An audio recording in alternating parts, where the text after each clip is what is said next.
Welcome in, everybody. I'm Ben Parker. That's Robertson. We are so proud to have you on board. Most of you are Commanders fans. I'm sure it's why you're tuned in tonight. Some of you may not be. That's because you're interested in some of the content that we're putting out, and we are loaded.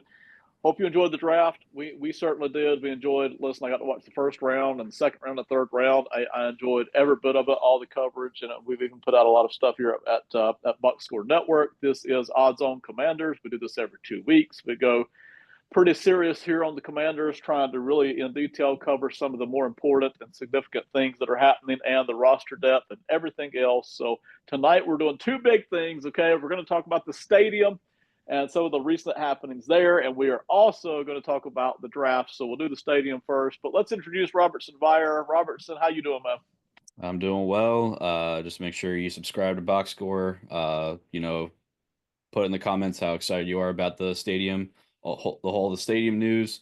If you're not excited about it, well, sorry, you're probably a DC resident that doesn't want to pay more. But I get it, I get it. But just make sure you subscribe to Box Score, and you'll get updates on all of this stuff that we put out as far as Commanders go, and then the rest of Box Score, which is obviously great content. So.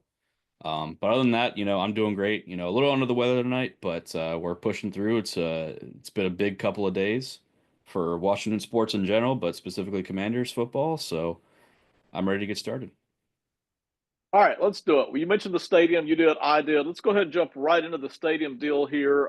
Again, nothing's official, nothing's final. In fact, I've got my own thoughts about the winding path this might take. But go ahead and start laying the groundwork here and introducing us to some of this. Yeah. So the amount I feel like I have here, it's listed at 3.8. 2.7 is being put up by the Harris group, the ownership group. It's the largest, if it goes through, it's the largest privately funded project that's ever been funded in DC. So that's I feel like it's a big deal. It's a big milestone. 1.1 of that is going to be taxpayer dollars. It's going to come in the form of construction infrastructure. It's going to be the parking garages, and uh, Mayor Bowser is adamant about adding a youth sports complex because a lot of the youth sports around the area are outside of DC limits. So she wants, instead of having the kids roam the streets to just instead of going outside of the DC area to just have it right there, right in the center of DC. With a noble act. It's going to be around $100 million to do that. Um, but a lot in terms of taxpayer dollars, people see that and they freak out. But when they had in their presentation, Josh Harris and Bowser and Goodell, they were all kind of there together, and part of the presentation was DC is putting up roughly 25% in terms of funding for this stadium, and the other stadiums that are currently in the middle of of construction, the plans are already underway. They are far below what the other cities and states are paying in terms of total amount of funding going toward the stadium. I believe was it Buffalo, whether it's that county, that state, city, whatever, they're funding 65% of the stadium, right? DC, granted, is not an official state or of whatever, but it's still 25% versus 65%, so it's it's not as big of an investment. There's a lot of politics and budgeting things going on right now where it's not great timing for DC, but still it's a lot less than what a lot of these other places are paying to have these NFL stadiums built. So I feel like there's context matters to that. Did you have anything that you wanted to add before I move on to the other things? The key word you mentioned there is politics, and I'll use it here in a very different way in a couple of minutes. But let's go ahead and keep working our way through the foundation here before I insert any of my thoughts on it. Yeah, so it's going to be a roof stadium. It almost has to be for in order for this to get done because it if you don't, then it's just going to be used about 8, 9, 10 times a year, right? And if you're putting this kind of money into it, you want to be able to get your money back in terms of concerts, in terms of, other shows or other events or other sporting events that you're going to have there. And during the winter months, it needs to be covered to, be more accessible during those times. So it's going to be roofed. It's probably going to be a dome. It's not going to be a retractable roof because apparently the cost on that is astronomical. Um, this picture here that you see. This is one of the rendered AI generated photos that the team actually put out. That this is kind of what they want to look at.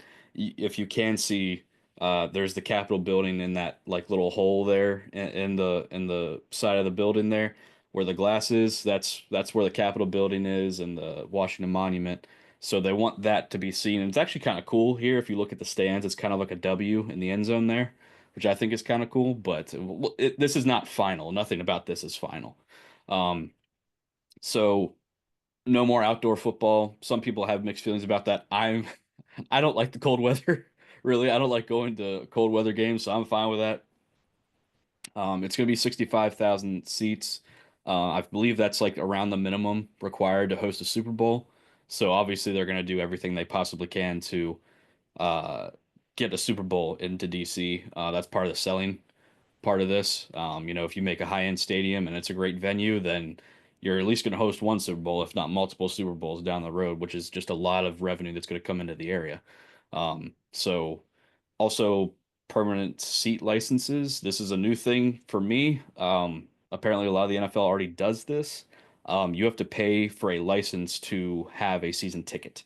Um, it's apparently several thousands of dollars to have this, and it's included in the cost of the season ticket.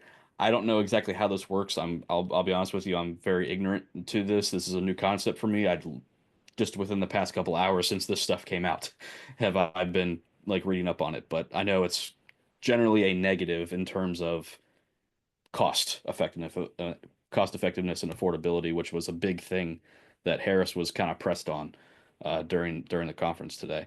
Um, FedEx currently has 22,000 parking spaces, roughly. They're now going to 8,000. So that's quite a decrease. It was rumored initially that there would be no tailgating. There supposedly will be now. Don't know if that's final, right? But there supposedly will be allowed tailgating. I don't know how that works with the parking garages, but we'll see. It's set to open up in fall of 2030, and Goodell said in a reporter asked him, is there a Super Bowl, you know, that's going to be coming to DC? He said, well, I'm not here to announce that, but it's going to increase the chances dramatically if a stadium gets built in DC. So, how this works is this is not totally approved. The DC Council needs, I believe, 7 of the 12 votes to pass this, to approve this. And early reports right now are there are not 7 votes in favor to approve this. And NIMBYs, I don't know if anyone's familiar with what NIMBYs are, but that stands for not in my backyard. So the people that do not want this in their area, that do not want to pay for this, that think that the billionaires should just foot the bill 100%, or that the land could be used in better ways, more effective ways, and that could be true. That could, it could be, but uh, they could win out. Like I said, me and Ben were talking pre-production that this could go to a vote. Like the people could vote on this, and if that happens, it's probably not going to get approved because, you know, people. But that's kind of the rundown of this. There's a lot of moving parts still. Nothing about this is final. This is just the general what they want to happen. And uh, fall of 2030 seems like a hard deadline that if they can't meet this, that they're going to turn somewhere else. Whether it's to Maryland or Virginia, most likely right beside of FedEx, because they own the land that's right next to it. So if this does not get passed in the next couple of months, the stadium's going to be right next to FedEx, which would be disappointing for a lot of people. But at the same time, you're going to get a new stadium. It is what it is. You're still probably going to host a Super Bowl. It's just not going to be as many events that you would want to host, as if it was in right downtown DC. I have 8 different directions I want to go with this, but by far the silliest is the one I want to go with. Okay, so the DC Council, that's Batman, Robin, Wonder Woman, and Green Lantern, right? Which one of these Sure. hardheads is not in favor of this stadium being in the DC area? The one that doesn't want to spend money. or the one that's in charge of the budget. I honestly, I don't know. It's right now, I don't know the details, but DC right now is kind of in a budget crisis right now with, again, not to get too political here, with the federal government cutting a lot of spending. Right. The federal government funds DC a large portion of the district because they're not an official state. So they get a lot of federal funding, and a lot of that has been cut. So now DC needs to cut a lot of stuff. So pushing $1.1 billion dollars into the next 5 years is not a an attractive thing for a lot of the residents, which I can completely understand. I might feel different if I was actually living in DC.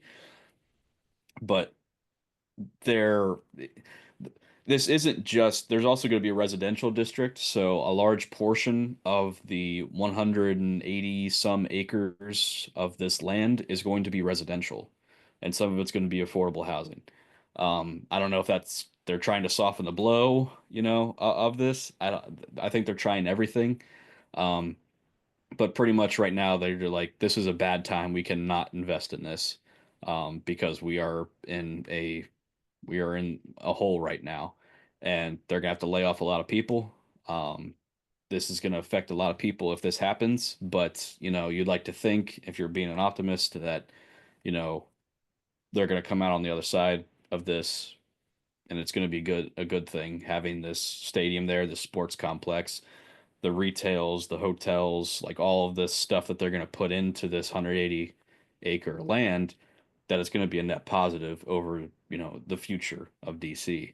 Um, this compounds with the mayor agreeing with the Washington Wizards to fund part of their renovation of their stadium, of their arena, which was several hundreds of thousands of dollars or hundreds of millions of dollars. So they're investing a lot into these sport complexes and stadiums and arenas and stuff, and I can see how that would be a turnoff for some of the DC residents. But, I don't know what it's going to take to get 7 votes. That part I am completely oblivious to. I just know that early reports are they're not there. And this is one of my main points, which isn't really even a point at all. It now goes into the hands of the politicians. And I've seen Yeah. this for, I don't know, 30 years now. And by politicians, I don't just mean those who hold office, I mean those who have some kind of a sway. So now it's all political. It's all about, because listen, if you're a politician sitting on the seat and you actually don't care if the stadium comes or not, because maybe for any reason, then why not just say no? I'm not in favor, because then people have to come to you and curry your favor through any number of means possible, right?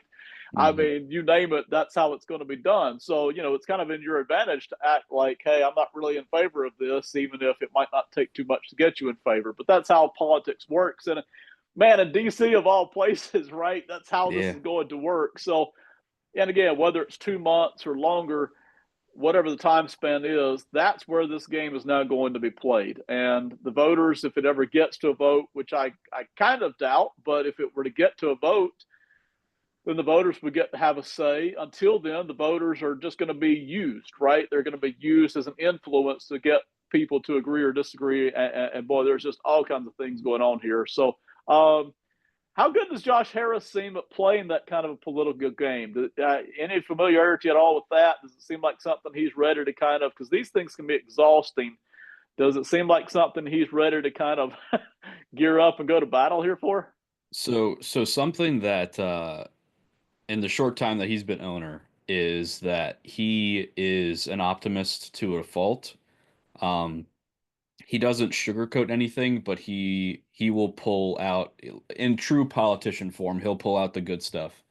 And make light of any situation. He's like, yeah, this isn't going great, but this is X, Y, and Z is going really well, and we're proud of this, and the whole spiel of like why we're, making such great progress and all that. Like he doesn't shy away from the fact of the matter, but he mainly focuses on the good stuff, on the positives of the situation, which isn't a bad thing.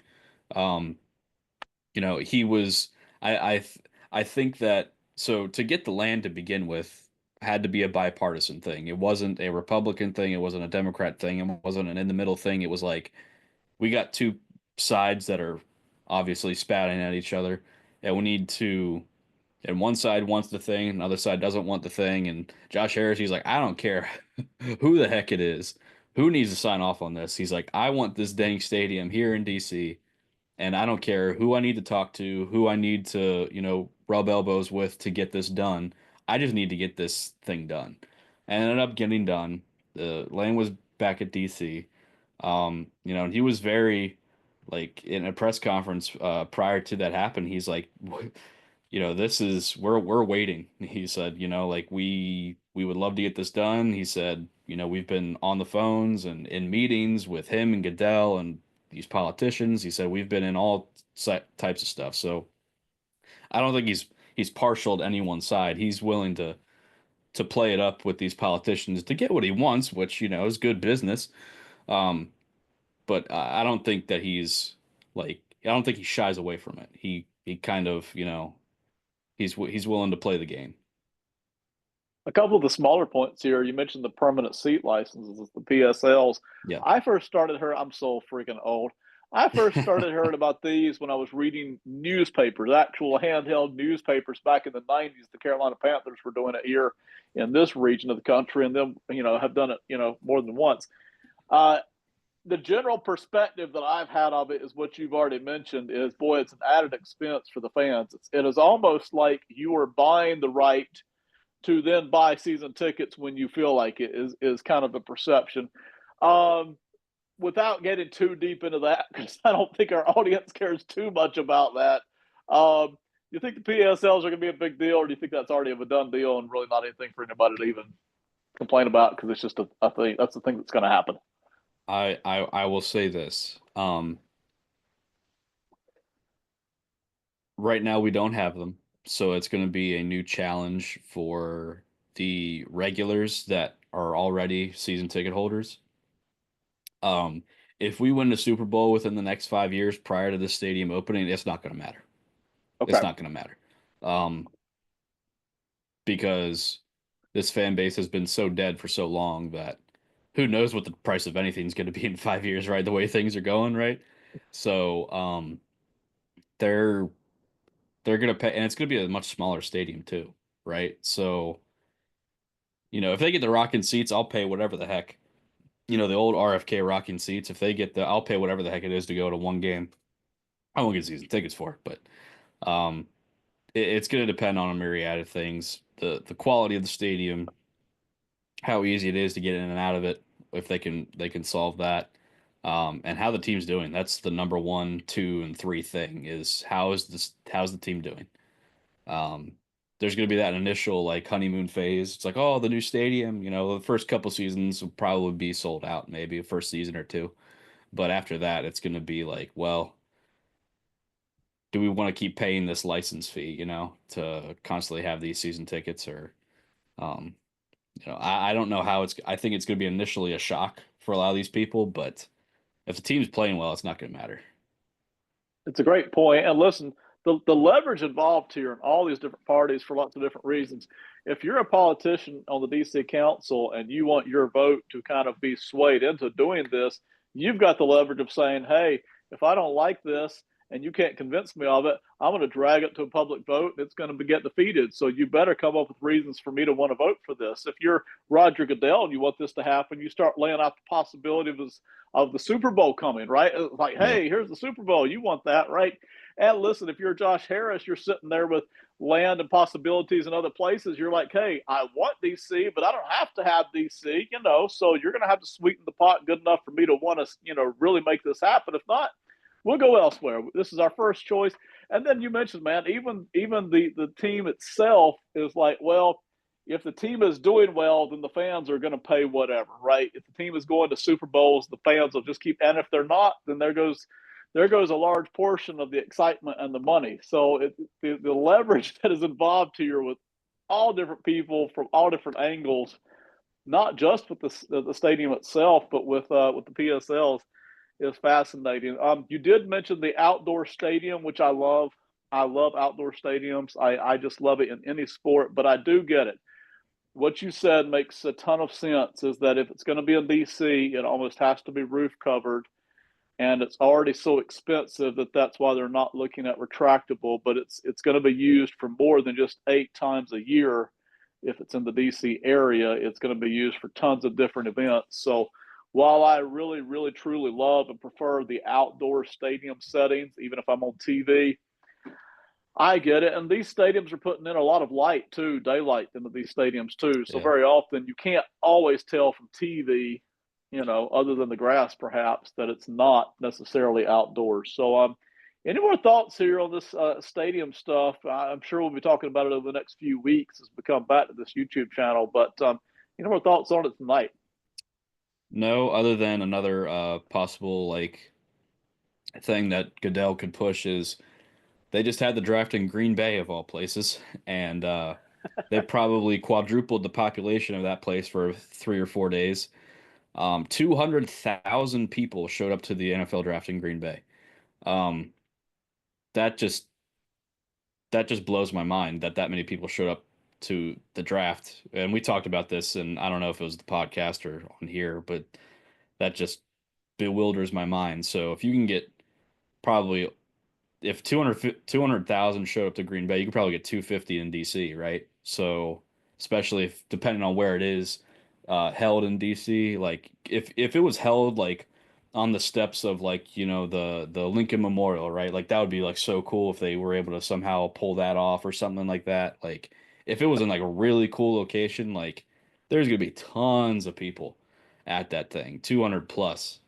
So which still, again, I won't be one of them. That's just good. That just blows my mind that many people would show up to it. But the revenue from that would be astronomical. Like even though it's for a short period of time, like that's still nuts. If you do this as well, the Olympics. I mean the whoever decides where the Olympics are, it's some sort of committee or something like that. They considered this area previously to host it here, but FedEx definitely wasn't an option. They were looking at M&T Bank and they were looking at other, various arenas and stadiums that they could fit as jam pack as many events into as small of a radius as possible. I don't think they ended up choosing us, but this would be, down the road an option as well, having this stadium here. So there's so many different things that you can do with this area, not just with the stadium, but with the area that's being built around it as well. So. I think it's a good thing, but again, I don't live there in DC, so I can see the downsides as well. But I'm happy about it if it goes through. Everybody in the audience, stay tuned over the next few weeks as we get any more significant news. We're not going to cover this like a newspaper every week, but when we get something more significant in a month or 6 weeks from now, we will come back to it. All right, Robertson, what's up next? We just want to tell you about one of our other shows by Austin Freed, friend of the show. We just want to shout him out and that whole crew that they got over there at Tricky Takes. That's Tricky with two eyes. Make sure you're listening on Apple Podcasts, Spotify, wherever you get your podcasts. Make sure you subscribe to their podcast. And Ben, you got info on a show that they're doing? So they're big on baseball, Major League Baseball. Matter of fact, in their heart of hearts, they love MLB more than they love NFL. But they try to take care of business first, which often is the NFL regular season, the NFL free agent period, and the NFL draft. Well, now that the draft is over, they're going to be very hardcore into MLB for the next several weeks. They do a tremendous job with it. These are guys who have played baseball a lot for a large part of their lives. They love it. They're really into it. Do an excellent job. I'll also mention kind of a little bit of up and coming thing here for the network. We've added another show. It is a college football show. I'm not going to give the name of it yet. They'll be coming out here in just a few weeks with a brand new amp up here. So I just want to drop that in for the audience as well. Stay tuned. If you love college football, we are adding another show on that as well. All right, so let's go ahead and dive into this draft. So first and foremost, I want to say that nobody knows anything. Okay, we all have our opinions. All these analysts have their opinions. Ben has his opinions. Simon just put out draft grades. He has his opinions on their situation, all these teams' situations, all these teams' drafts, the players they drafted, and so forth. Nobody knows anything. Okay.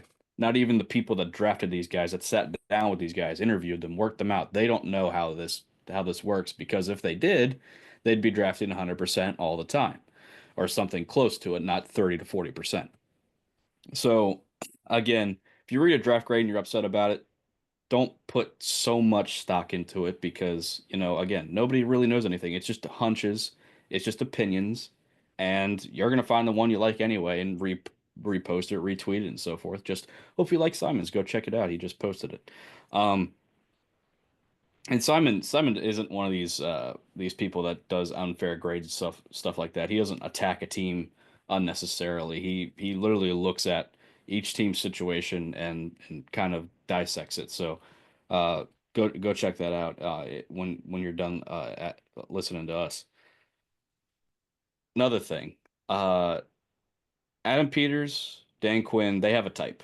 We kind of speculated about this last episode, Ben, that one thing they look for is high character guys, specifically team captains, and guys with a relative athletic score over 8.0. And this was what I showed in our last episode. It was a chart for the 2024 draft class, and their RAS scores. There it is. It should be somewhat familiar to you if you watched a couple of weeks ago. This was our current draft class that just happened over the weekend. We have a type. Adam Peters and Dan Quinn, they have a type clearly, and a couple of these guys were also team captains for their college teams as well. So they have a type. It was speculation, but now I think it's confirmed that going forward, uh, the player is going to have to be pretty spectacular for them not to fit the bill here. Um, and I think so. Mike Green was available up at 59, right? Pick 59. So that was two picks before we selected in the second round at 61. I don't think if he was there at 61, we would have selected him. Um, I don't think if James Pierce was there in the first round, we would have selected him either at 29. He went to 25. No, it was 26.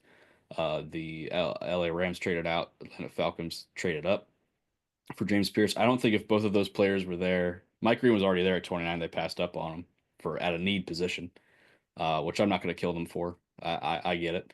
Um, but I think if James Pierce was there as well, I don't think they would have selected him either. Um, so it's character guys, and not necessarily a requirement to be a team captain, but high character guys and RAS scores above an 8 seems to be the kind of consensus of players that they look for. And based on what me and you said, this is what they need to do. They needed to add speed, overall team, improve the overall team speed, and they just needed to add good guys, guys that buy in, and just athletic guys, because both the offense, the Kingsbury's system requires athleticism at every position, and the defense just seems to be aggressive, right? And you need to be athletic, running around out there, hitting guys, and you're not going to do that with a bunch of slowpokes. So it just seems to fit the bill with what they want to do.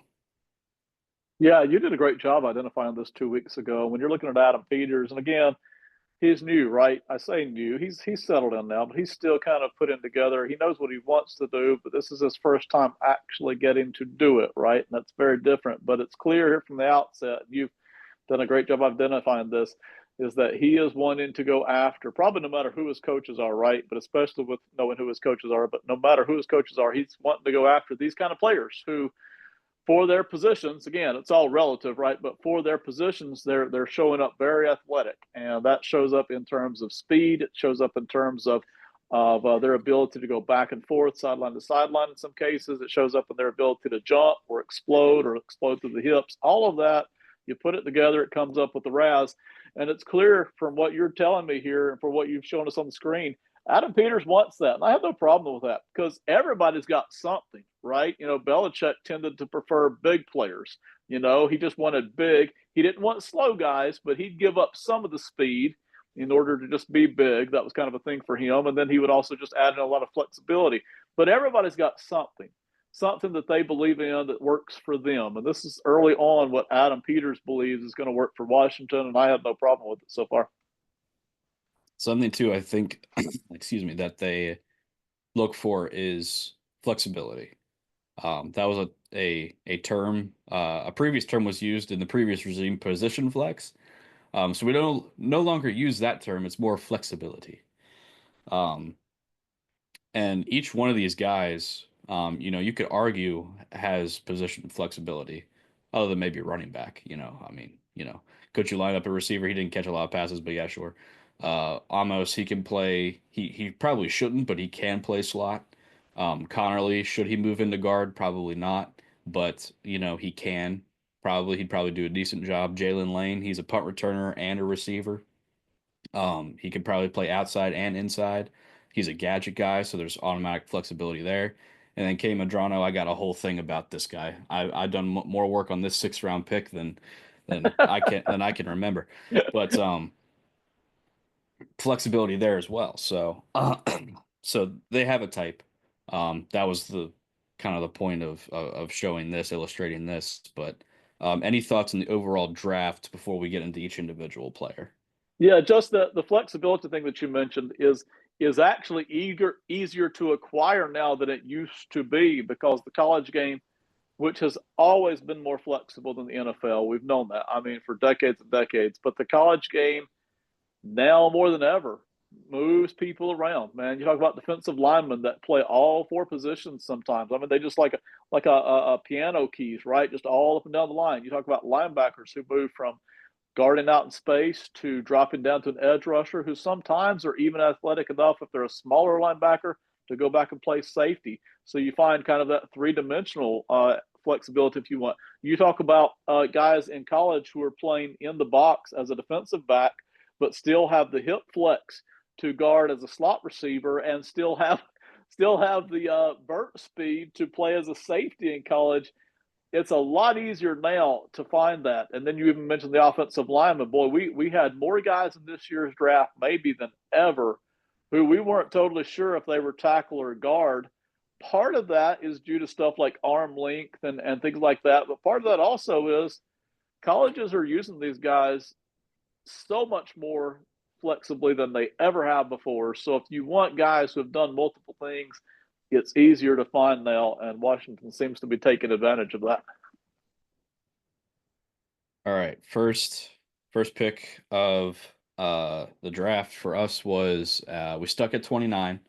There was a lot of speculation. I even speculated or even preferred at the time to trade back out of 29. Get as much as you can for the pick. Um, Adam Peters said that they received many calls for 29, but they wanted to stick and pick and select Josh Connerly. They were worried, as a matter of fact. I think they targeted this guy for a while, like through the draft process, because they were worried that they were not going to be able to draft him later on. Um, Now, could that be the way that they predicted the board would fall? That they were targeting him? Could that be that they just weren't jazzed with any of the options in that area, past him in terms of edge rusher or receiver? They didn't think there was any much value. Um, Trading from 29 to say late 30s, early 40s. Um, it's possible, but if you take their word for it, which I don't really believe that, I don't think they've outwardly lied about anything. I don't know why they would lie about it. Um, that this was the guy that they were kind of, like, hey, if he's here at 29, we're sticking to it, and we're gonna pick him, and that's what happened. So, um, I don't know if you saw or not. Cliff Kingsbury apparently a few days earlier had left a note on Peter's desk that says, "Hey, draft the kid out of Oregon, draft the tackle out of Oregon." So Kingsbury wanted him. They were big on this guy. Um, I kind of have, some of his accomplishments and so forth listed there. Only allowed one sack last year. I think three total in his 2 years as a starter at left tackle. So very impressive. He should be the day one starter at right tackle. Um, what does that do with Brandon Coleman? Some people freaked out about this. Some people freaked out that he got beat at the Senior Bowl by Mike Green. Okay, it's one rep against a freak athlete. Like, what are you like? You're gonna base your selection off one rep. I mean that just doesn't really seem fair or logical, but our fan base can be that way sometimes. Um, I like the pick. I wasn't expecting that based on who was on the board at the time, but I have to give them the benefit of the doubt to that they've made the right selection. I mean, they haven't indicated otherwise. There haven't been any flops quite yet. So um, I'm obviously skeptical to a fault with a lot of these draft picks, but I mean, I can't say that any of the other picks were going to fit better than what Connerly's going to do. And just in terms of the situation for me, I mean, you made the offensive line an absolute strength right now if all things work out. If all things work out, you have your starting five on the offensive line for the next 2 or 3 seasons minimum. Yeah, so I'm going to play a game of Would You Rather here in just a second. Before I get to that, let me just trot through my little thoughts here on what the Commanders did in the first round, and I loved it. Okay, now you and I talked about this before the draft. We did more than one scenario, which is what I think you have to do in order to be prepared, right? But you and I talked about there were greater needs than offensive line. In fact, you could make the argument that offensive line perhaps might have been the least need other than quarterback entering this draft, but because you said edge, and I agreed, but I also had linebacker being a need, CB being a need, safety being a need, Yeah. running back being a need for me. I thought there were a number of needs that really could have been, but when I saw them make this pick here, and this is what I was hoping they would do when it came time for this, okay? When it came time for this is what I was hoping they would do. It really felt like the Commanders had grown up a little bit as an organization because, again, a huge part of it is you don't pass up good football players when they are there, even if it's not the biggest need, even if it's not a need at all in some cases, depending on how good this player is. And I think Yeah. Connerly's real good. But you mentioned it.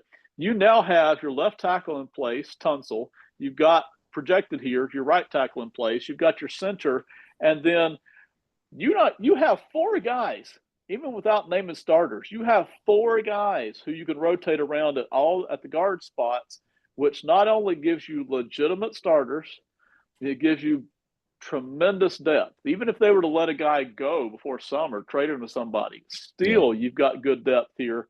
And I don't necessarily think that they should do that, but you've got that.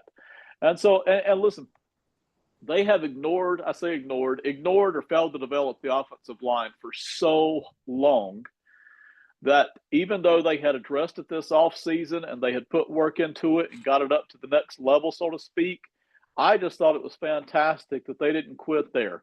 When Connerly was sitting right there, they were like, nope, we're going to take it to the next step. We're going to keep building this up. And I think that's so different from what the Saints continue to do year after year with just every year the Saints are drafting trench players, but every year the defensive line and the offensive line doesn't seem to be a whole heck of a lot better, you know?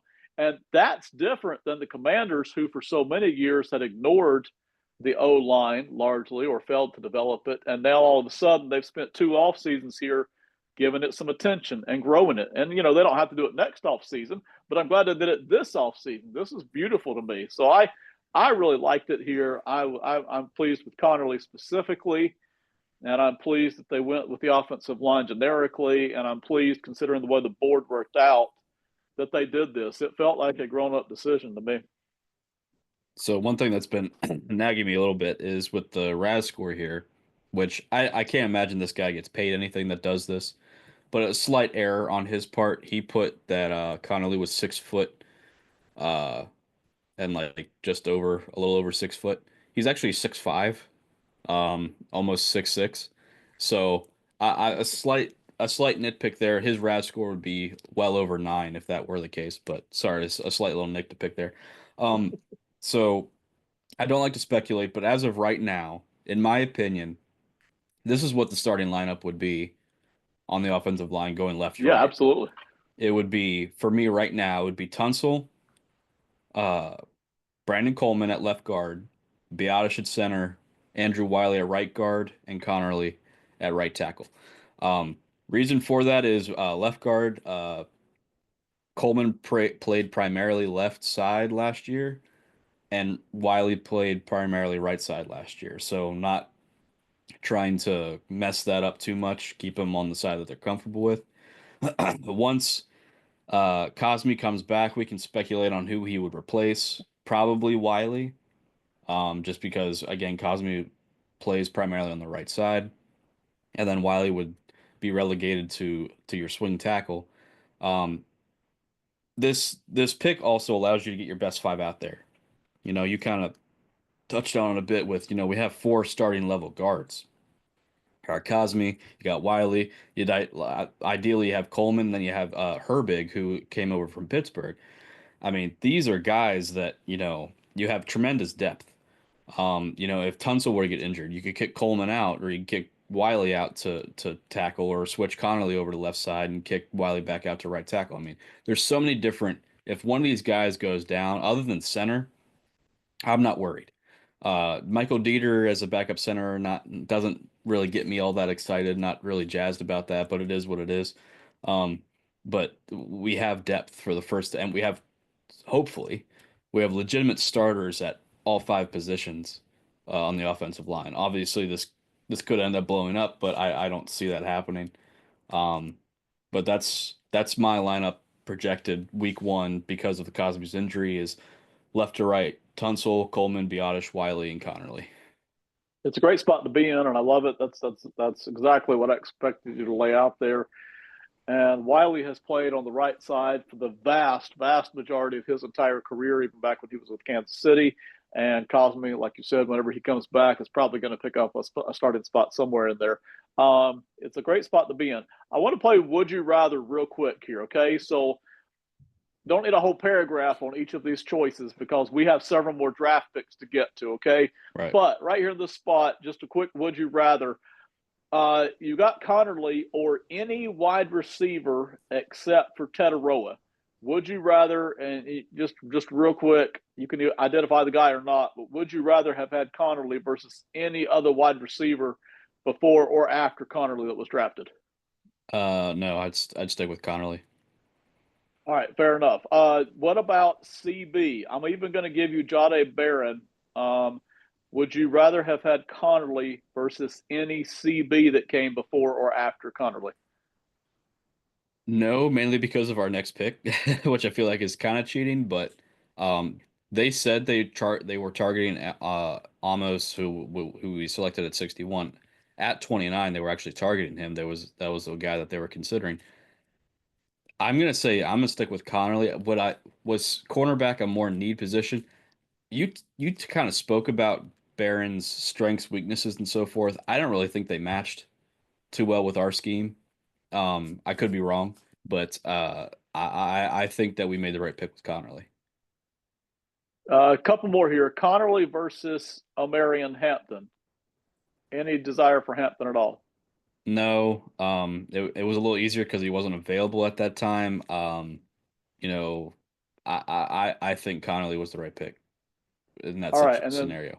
and then finally, Connerly versus any edge rusher that you could have had. I mean, even going say with a Jalen Walker or a Michael Yeah. Williams.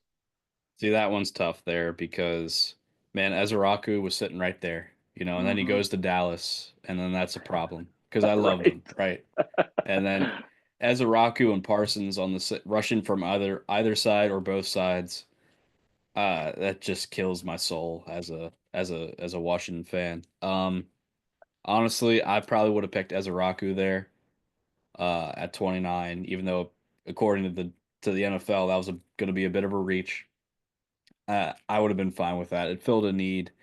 Um, I would have been tempted by Mike Green, but again, if they're not sold on his character, then no, obviously you pass. Um, it's not a bad pick. It's just I would have preferred Ezeraku, if I'm being honest. I know one of our beloved Commanders fans is typing a comment right now about premium position crap. I don't care. All Yeah, right. I get it that running back is not as important as your tackle spot, please. All things considered, a lot of people like Hampton, and the offensive line already had a pretty good bit of coverage here. So just looking at different scenarios. So yeah, really like it. I think all things considered, Connerly being there was fantastic. I thought that was the right pick. Had they done a different pick, I wouldn't have hated it. There were other viable no. options here. But all things considered, I thought this was fantastic for Commanders. You could have other than quarterback, you could have made an argument for any position to be taken here. Yeah. and they put themselves in that position, which I think was fantastic because it allowed them to make this selection. Um, Connolly could end up being a bust. His knack right now is he doesn't have a lot for as big as he is. He doesn't have a lot of strength. He doesn't anchor very well. Um, which is an odd thing that he doesn't anchor very well, but he's great in pass pro. Um, that part is a little confusing to me, but I don't dissect offensive lines a lot, so that's probably natural. But overall, I think the direction that they were going is trying to strengthen the offensive line, protect Jaden Daniels, protect your future. I think was the right move. Although there were some other holes I think had more priority. I don't disagree with the thought process there. All right, moving on. All right, here we got Trey Amos, who I was shocked to see at 61. Dan Quinn and Adam Peters. Dan Peters, good lord. Uh, Adam Peters and Dan Quinn were shocked. They, kind of voiced that they were targeting him at 21, 29. They were legitimately considering him. They were shocked he was there. Trey Amos himself was shocked that he was still sitting there at 61. He himself said that he wasn't expecting to still be there. And that he wasn't expecting Washington to draft him, but he was just happy that he got drafted and that he's ready to get to work, which is great stuff to hear from your rookie. First team All SEC corner here. 13 breakups last year, along with 3 interceptions. Has great coverage grade per PFF. However much stock you want to put into that, that's totally up to you on how you feel about PFF grades. But one thing it does reflect is that he is as effective playing man coverage as he is playing zone coverage, which I think is important because we talked about that flexibility earlier. That he can be thrown into any system, into any coverage scheme, and that he is going to do pretty well. He's also a willing run defender, which is something that I believe that Dan Quinn and Joe Witt want out of their corners, out of their safeties. They want them to be willing to tackle, to come up into the box and tackle, to get physical. And Trey Amos seems to be one of those guys. Um, I also put on here that he was a perceived steal of the draft, as I just mentioned. These are some of the ranks I have listed here by some of the top quote unquote mock drafters and draft evaluators and so forth that are kind of mainstream media. None of them had him slipping all the way to 61. So I love the pick. He's a long, lanky corner. He's got long arms. He has decent enough speed. 4.43 is good enough speed to keep up with most guys. Um, and like I said, he can play inside and outside, preferably outside, but he can do everything. And that allows this cornerback room now goes from a weakness to potentially one of the better positions on this football team with the addition of Trey Amos. You have Marshawn Lattimore on the outside. You got Trey Amos on the other side. You got Mikey Sanders still on the inside, which should be his more natural position. And Jonathan Jones and Noah I, they can kind of step in and pretty much do anything. Obviously, Noah I is more of a slot guy. That's where he's had most of his success. But Jonathan Jones, he can play inside and outside. So you have this entire room is flexible with wherever you put them, and it's now become again, if almost ends up working out, if the Lattimore experiment works out, that this is now a room that has a lot to offer, and it's a strength now as opposed to a weakness, which it has been for a couple years now. Yeah, and I'll real quick though for the audience, I have not looked up the name pronunciation. It is almost, is that correct? I'm gonna say almost, but I honestly do not know what it is. I could not tell you 100%. Okay, I instinctively went with Amos, but if you're in the audience, let us know. We'll look it up. We'll figure it out before the actual season starts for sure on that. Real quick insight here: the Box Score Network. We had 4 guys who did basically a top 100 big board. It was myself. It was Peyton Davila from Two Peas in a Pod. It was Simon Short from Simon and Friends, and it was Austin Freed from Tricky Takes. As a group, the 4 of us put Amos here at 44 overall. again, right in line with what you've got shown on the board here by Jeremiah, McShay, Kuiper. Again, we ranked 100 different people each on our own and collectively came up with 44. I was actually the lowest on him, not because I didn't like him, because I spent the least time watching him versus so many other people that I watched this year. I did not expect him to be sitting here at 61. Good gosh almighty. When I looked at the defensive backs that were available in this year's pool, I said by 50, they're all gone. And Amos specifically, because of the size, I thought by pick 40, he's gone. I was just completely flabbergasted. So, and this happens every year, right? Somebody you really like, they slip, and you're like, well, why? And usually one of two things has happened. Usually either there's something that none of us know about the teams do, right? It's a medical thing, or it's a legal thing. There's something that none of us know about in public yet, but the teams have uncovered it during their work.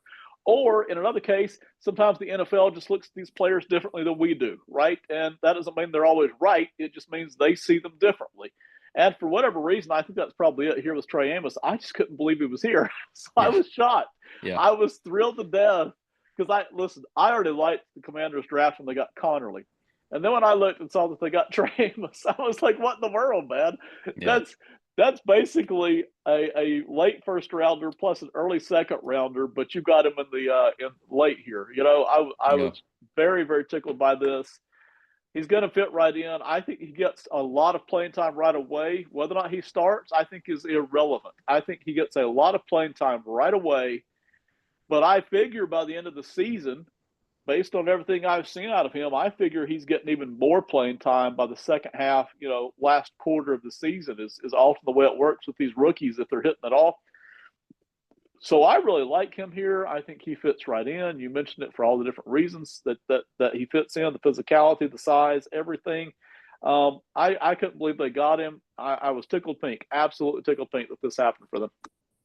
Yeah, and a couple other things I wanted to point out. This was since they didn't trade back out of 29, this was the spot that they were going to trade out of to accumulate more picks. And if you look at most of the draft charts out there, the value difference between 61 and 128, which is our fourth round pick, 61 was worth 4 times as much as 128 was. Okay, so if you were going to trade out of this, this was the time to do it. If you were going to accumulate more picks, this was the time to do it. And they pretty much said straight up, like, "Hey, we got a lot of phone calls." Again, same story as 29. It's like we got a lot of phone calls about people wanting to come up, but they just didn't like what was behind him. Not enough to lose a player of this caliber. So it says something about specifically these first two picks in Connerly and Amos, where they are like, we would love to accumulate more picks. We would love to bring in more guys, but we cannot. These guys are too good right now. Our evaluations are too high on them that we'd look foolish to ourselves if we passed on these guys. So to me, not even the fact that they got them where they got them, it's more or less that they believe in them so strongly that they altered their draft plans to get these guys. Their plan going in had to be, that, hey, we're going to trade down at some point and get more picks because 5 is just really not enough, especially given the state of the roster, right? That had to be their plan going in. They're like, man, we can't pass up on these guys. We gotta change things up here. That's crazy. So they must believe heavily in these two guys that they drafted. And that's where I came out with this year's draft. Every draft, every season has its own fingerprint. They are never identical. This year's draft, when I looked at it, I felt like the top 60, 70 players, 75, were desirable guys for the most part. Some of them even slipped out of that for different reasons, but for the most part, when I was projecting, top 60 to 75 players were desirable. After that, I felt like it was a huge drop off. And so I totally see it, not only just from a draft value position, but this year's draft specifically. By the time you cycle out of the top 100 picks, it was a huge plummet here, talent wise. So I love that they stuck and picked here because, man, I'd rather have a Trey Amos than what's sitting back there at pick 120, 110, to be honest. Not that there's no good players sitting back there, but boy, it thins out and it gets position specific. And in some cases, they just don't have as many attributes that make them look like real starters as it does more rotational players sitting back there. Amos, to me, at some point, looks like a legit starter, and maybe even more than that at some point. Yeah, I mean, I looked up some of his college tape, and I was pleasantly surprised with that we got him at 61, right? Like we keep saying it over and over, but like he looks like I don't want to say a shutdown corner. I don't think he has all of those traits necessarily, and I could be wrong, but um, he looks like a guy that's just solid. Like he might give up a couple things here and there, but he's just a solid guy, reliable guy. It might take some time for him to get there, half a season, whole season. It might take him some time to get there, but I believe that, he has all the tools that he can get there. I did want to ask you, since it was something that we talked about, how do you feel? Do you feel similar the way I feel about this cornerback room, where this is now a strength as opposed to a glaring weakness? Yes, with a little bit of a caveat. So the cornerback room specifically, yes. Okay, so because you and I still like Lattimore, I know people were banging on him, Yeah, but for the most part, I thought that was and I've already said this. That was two appearances against two really good receivers, both of whom were big receivers, big physical guys that he didn't look great. Everything else on I still thought he looked good. Mike Sanger still, I'm still not totally convinced where he is best fitted, but he does belong on the field. I'm convinced of that. And boy, he gets after it. So I like that. And now Jonathan Jones, to me, once Amos gets ramped up, right? Jonathan Jones is the guy who can either plop down in the order, which is good, or he can rotate around as you're starting to do more of this dime stuff. So I actually agree. It may take a few weeks, right, for this to happen and actually become the strength. But yeah, compared to what you had, let's say at the start of last season before you picked up Lattimore, heck yeah, boy, I like this. This looks pretty good to me. yeah, yeah. I would say so myself. Um, do you? Because I thought about this. Would you like them to add another veteran to this room? Safety, yes. I'm not so much worried about CB now because, and Yeah, again, I'm not suggesting that CB is a shutdown room, right? But boy, at some kind of a strength that you can kind of bank on now versus a weakness that you're constantly having to supplement, right, and help yeah, and support with the surrounding people. right. I think it's now in a position maybe to hold its own and maybe help the other groups a little bit, right? So Yeah, no, if they were to drop a veteran in, that's fine. But I think where I would want to go, probably where you're going to go later, is veterans at other positions. To be honest. yep, yep. Okay. All right. Round number four, pick 128, wide receiver out of Virginia Tech, Jalen Lane. Um, to start out, I'm just going to say this gave up the vibes of 10 years ago when we had drafted Jamison Crowder out of Duke. I think it was Duke. Um, he was just this small receiver that was shifty, that was a great punt returner, and he had the potential upside of a slot receiver, a good slot receiver at the NFL level. This has that same vibes, right? He's a return specialist. He's a great punt returner, kick returner. He has a couple touchdowns. Um, and he's not a great receiver, but I mean, he seems to be decent enough that uh, he led his team in receptions, a couple of times, and the numbers aren't super gaudy, but Virginia Tech apparently had terrible quarterback play, and it wasn't really all on him. He's a smaller guy, right? And he also said that, which I think is kind of funny, that Terry McLaurin was his favorite receiver, watching, and he tries to kind of emulate his game after him. And it's funny that he says that because a lot of the same questions um, that we had about Terry when he was drafted out of Ohio State back in 2019 was it's like, okay, he's a special teams ace. He's going to be playing a lot of special teams. He might grow up as a receiver, but if nothing else, we got our gunner for the next 5, 6, 7 years plus, right? And he's fast. He could do a couple gadget things. Those are the same thing. And the problem with him was his hands. We had questions about his hands. Like, is he a hands catcher? Can he do the contested catches? And that's one of Terry McLaurin's strengths now is, he's a great contested catch guy. We had those same concerns right now about Jalen Lane, where, okay, he's a body catcher, um, Can he improve on these things? Is he just going to be a special teams guy?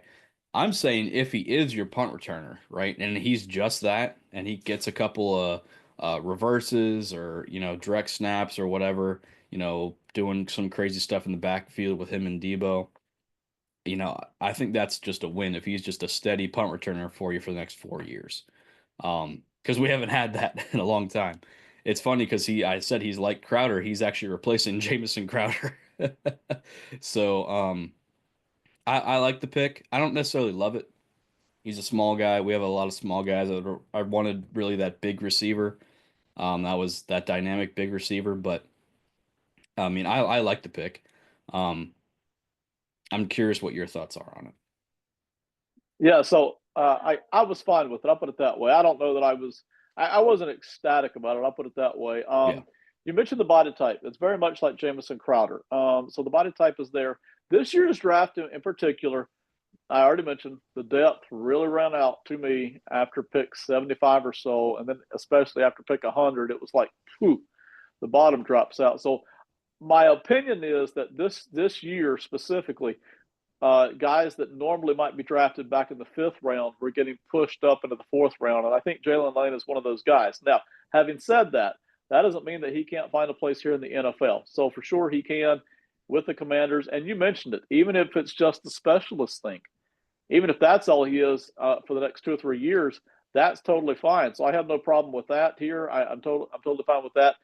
The interesting thing is there were bigger receivers here to be had. Okay, so yeah. Jalen Royals from Utah State went 5 picks later. Was a guy that I was really high on. I thought he could actually be a legit receiver. I kind of wish the Commanders had picked him here, to be honest. And then Alec Iomanor out of Stanford, who definitely is bigger, significantly bigger, who I thought probably should have been drafted late second round, slipped to here. I get why, because I watched all of his tape, every touch that Alec Iomanor made, and there is a problem with drops. I totally get it. He's not the fastest guy, so I got that. But still, I thought Io Manor was a guy that I probably would have rather had. Both of those guys to me looked like legit receivers. And then Torrey Horton out of Colorado State, who I didn't spend as much film time on, but definitely a big receiver with pretty good speed times too.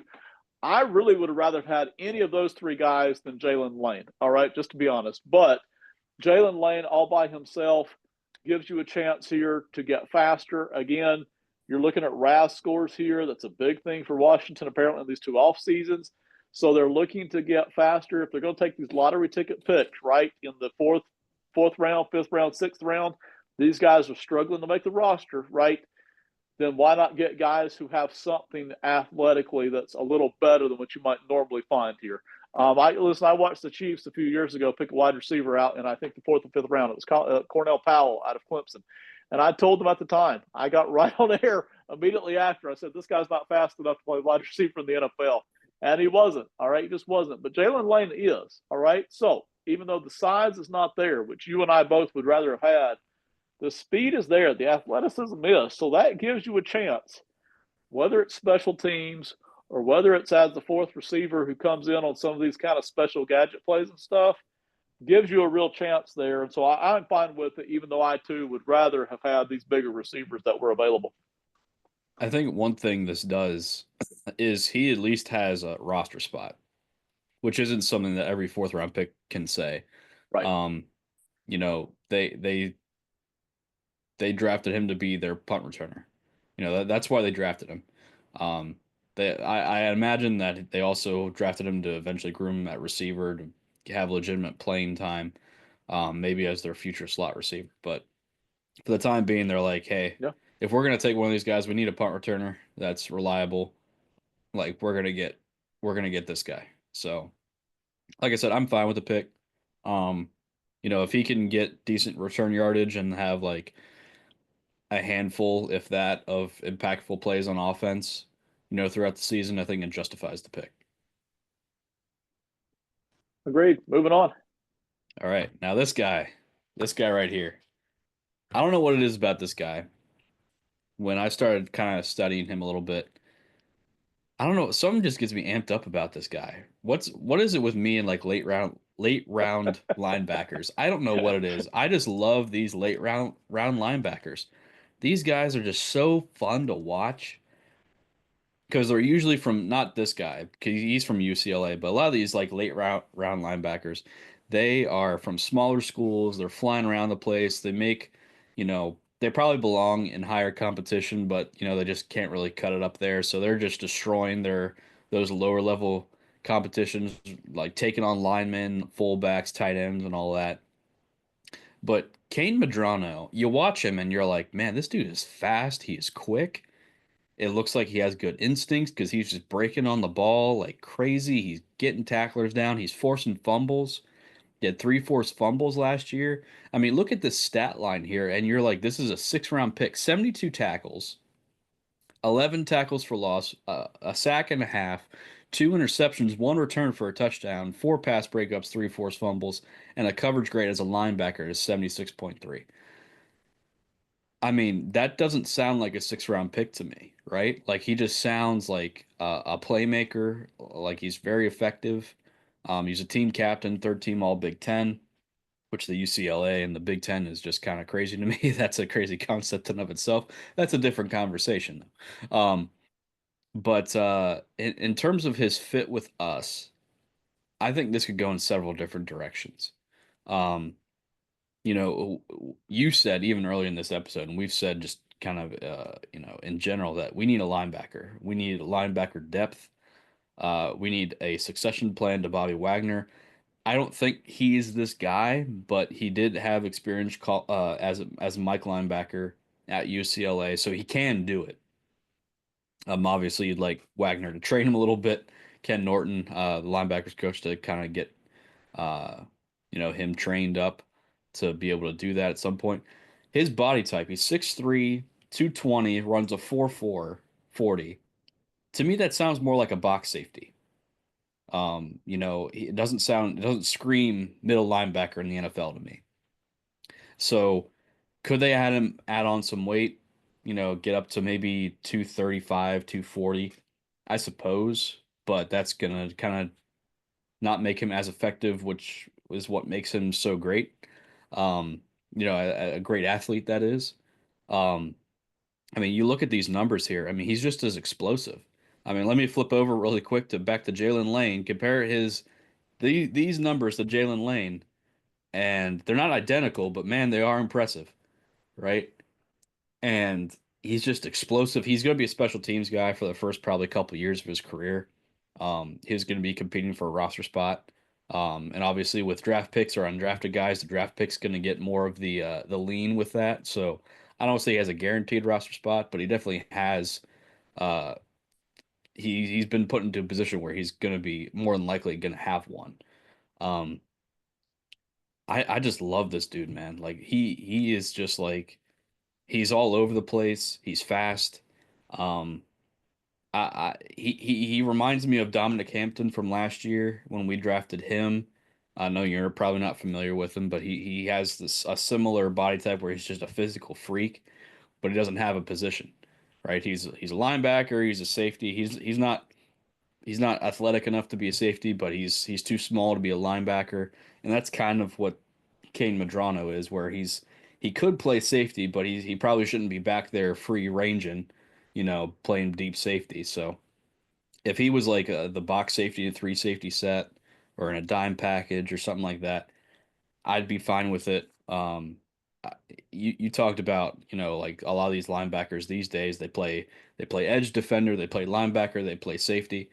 This is what this dude reminds me of. He's kind of a three-dimensional linebacker. He can play any position on the field. Um, he's probably very raw, but he has the athleticism. And you have some great guys in the room there. I'm excited for him.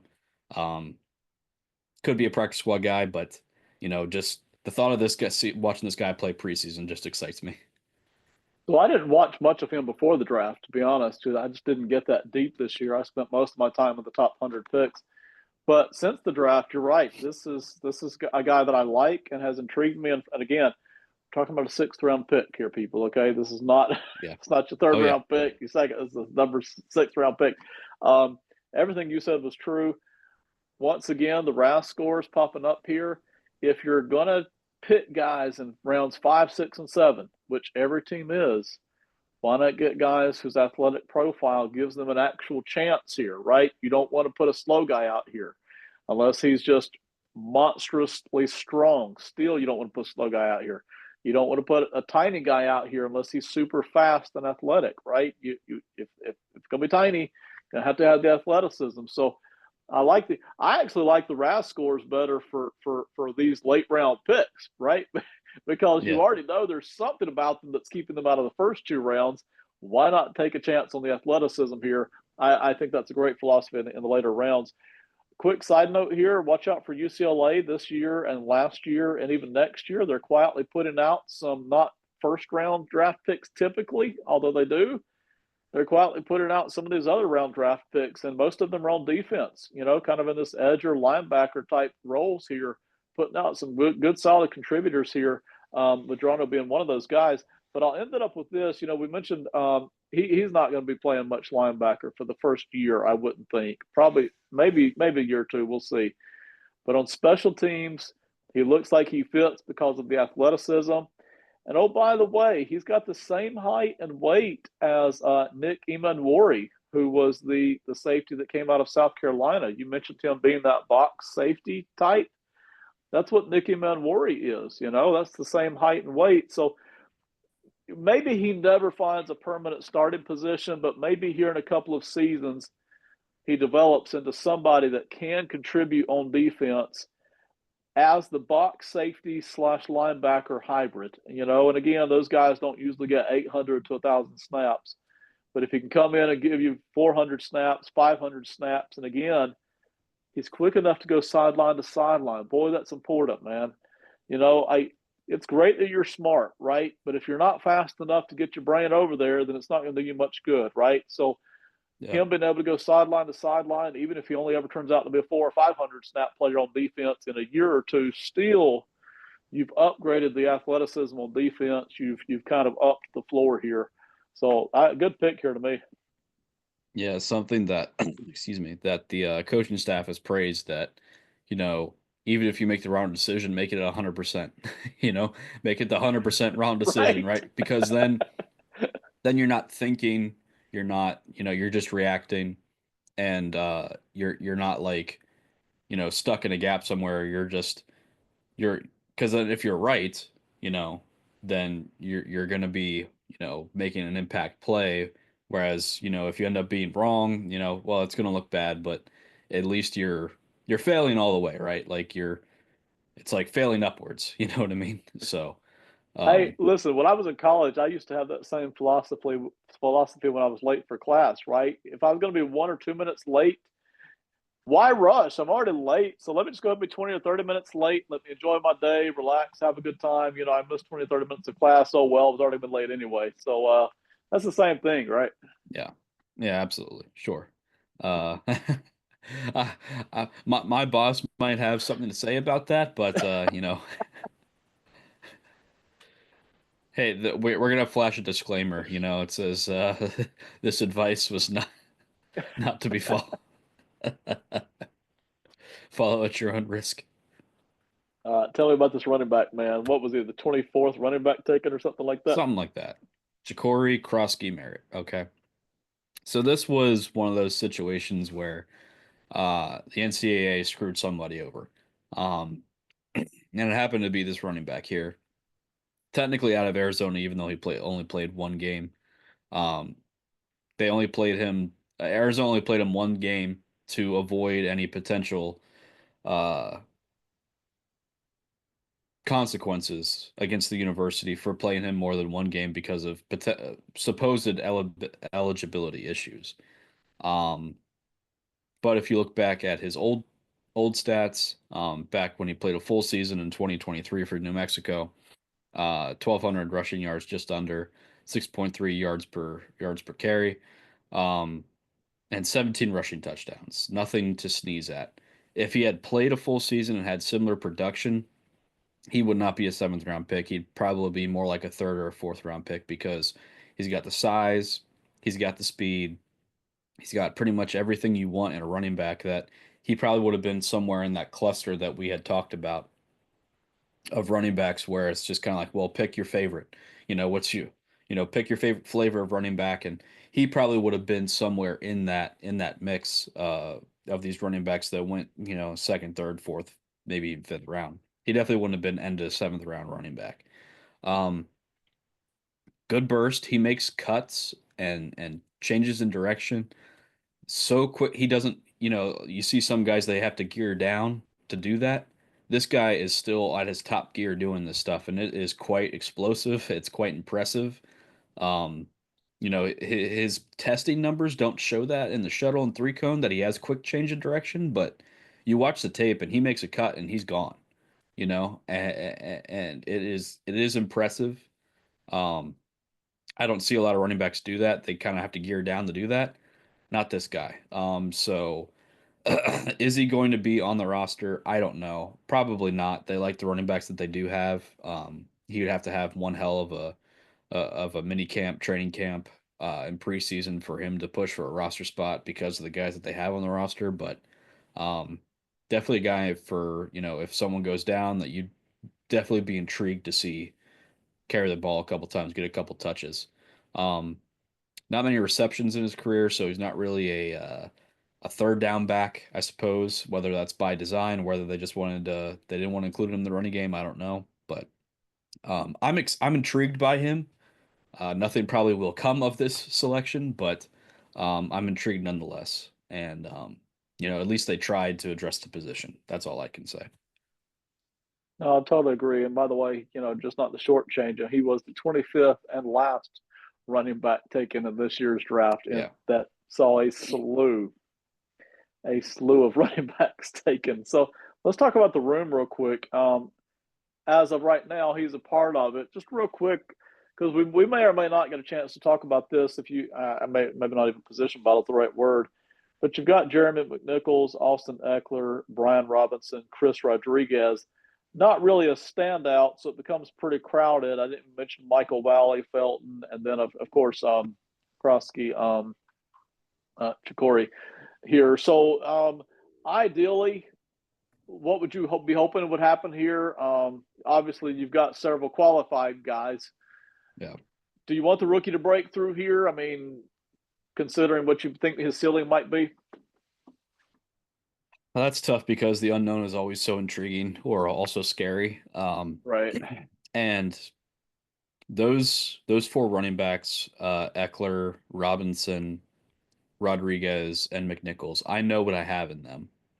And if we're going into a season and we need stability, and we need, this to me isn't it depends on what your goal is this season, right? Is the goal this season to continue growing, or is it we need to win as many games as possible to try to beat out Philly for that number one slot so we can have home field advantage? Like what is the goal for this season? Like what's the ultimate? Obviously, the ultimate goal is the Super Bowl, but what's your path to get there, right? Um, Specifically for this room, I would feel more comfortable with the guys that have already established.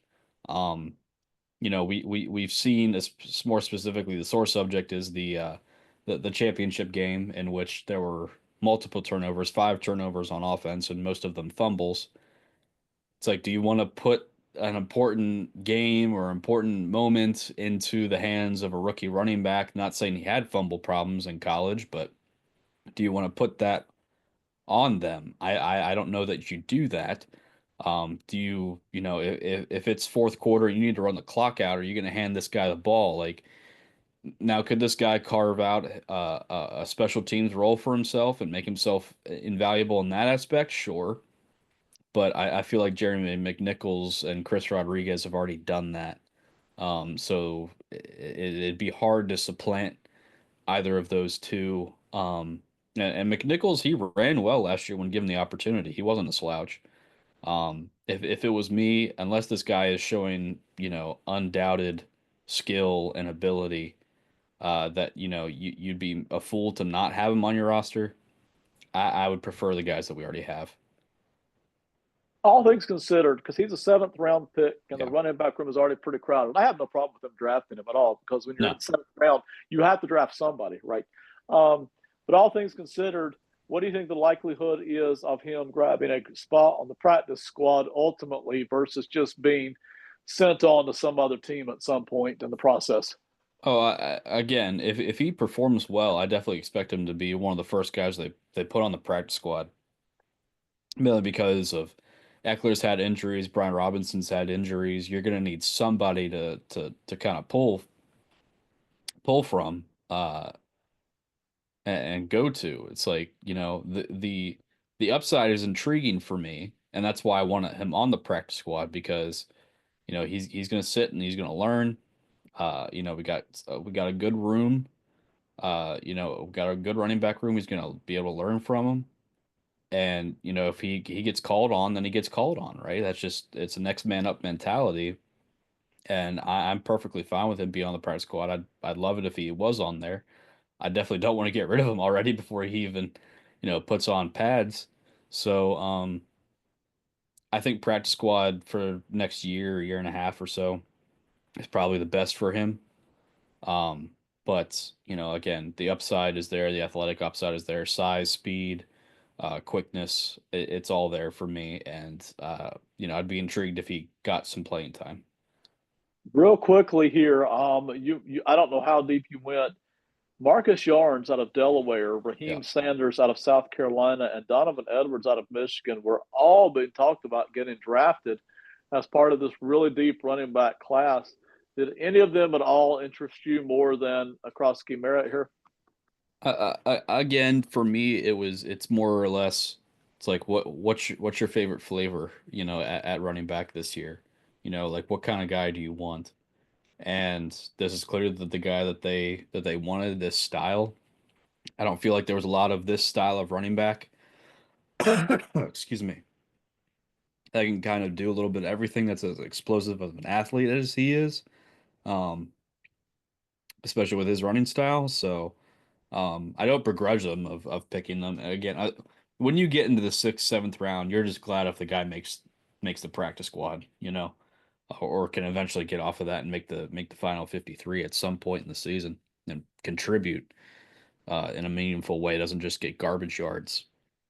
So for me, I don't have any qualms. If there was a better guy there, how much better was he going to actually be if he was available in the seventh round?